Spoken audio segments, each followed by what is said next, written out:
soup. I have all these fiddleheads, and spring is going to come in 6 months or something. What month is this? This is January, February, March, April. Well, spring comes about April. It starts in March, but April we get rid of the snow. And June, I guess, is when you get fiddleheads. Anyway, so June is coming, and I have all these fiddleheads. I've been using some, but I haven't been using nearly as much as, like, we haven't eaten them all, or even a big dent of them. I wonder if you could blend them up in the blender and make a puree of fiddleheads. I wonder how they would taste. What do you use to make fiddleheads taste good? What's your best ideas? Look, more snowmobiles. In fact, that's a trail. See the stop sign on it? See, they have right-of-ways across people's property, which are inalienable rights. Inalienable rights.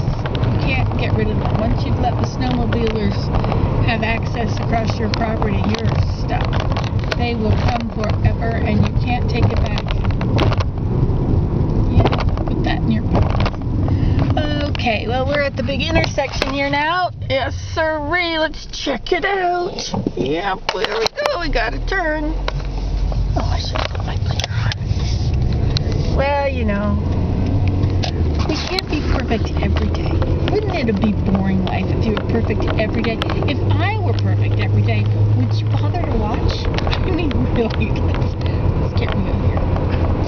Yes, indeed. Perfection is one of those things that, in some ways, I'm perfect. I'm perfectly alive.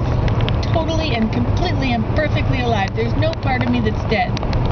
Well, now that's not actually true, because I did have a heart attack, so there's one little part of my heart that's dead. So I'm not even perfectly alive. I'm perfectly happy. Yes, indeed, I'm perfectly happy.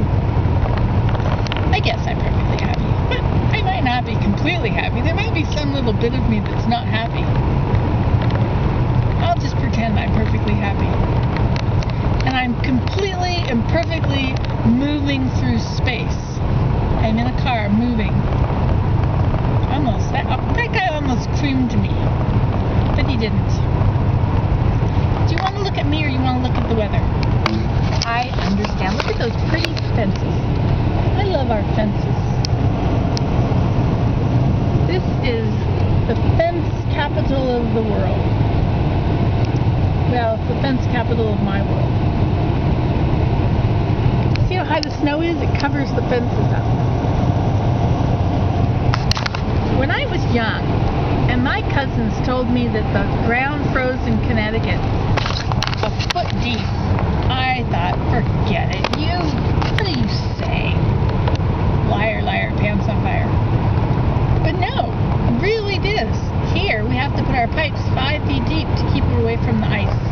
So that when the ice goes, the cold goes further and further, and it pushes the cold further and further, even after it gets warm outside. It's like it's got momentum. And even in the spring, after it's gotten warm, the frost is still going deeper in the earth. It's really strange until the heat follows it. Like until the heat catches up with it, it continues to go deeper in the earth.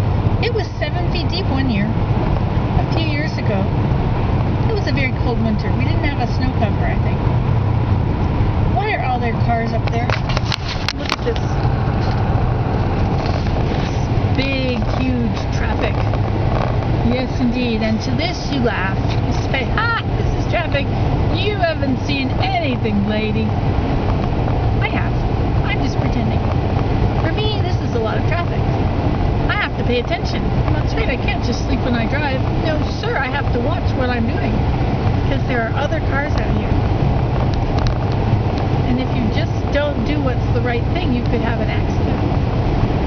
That's right. Hey, you know what? My son watched my videos. He did. He even made a comment on one. That is the mark of a successful parent. It's when your teenager actually watches one of your videos. Of course, you know, you have to remember that one incident for years, because it may never ever happen again. don't care. I don't do this for my teenagers. I've done enough for them. I've kept the house warm, well, except when I made them bring in the wood. And I've made them food, except when I didn't, which is a lot of the time. And I've cleaned their rooms now and then, once a month or maybe once a year. I've cleaned their rooms. So what is motherhood all about anyway? Well, let's see. It's about teaching your children correct principles, and when they are old, they will govern themselves. We like to believe. And as it says in Proverbs, train up a child in the way he should go, and when he is old, he will not depart from it.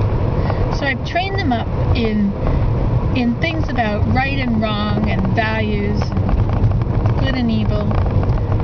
Taught them all that I can about all those things.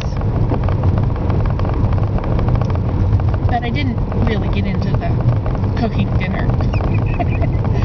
I never really understood that part so much. Why was I the one that had to cook all the meals? They were really capable of finding food.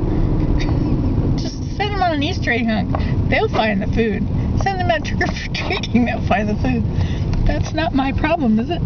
I go to the store, I buy food that they can eat quickly. That's right. Anything that they can make food out of. Jars of pineapple, fruit, many things. Well, I'm in town now, so I guess it's time to stop being a yakety-yakading and go do my stuff. Turn on the blinker.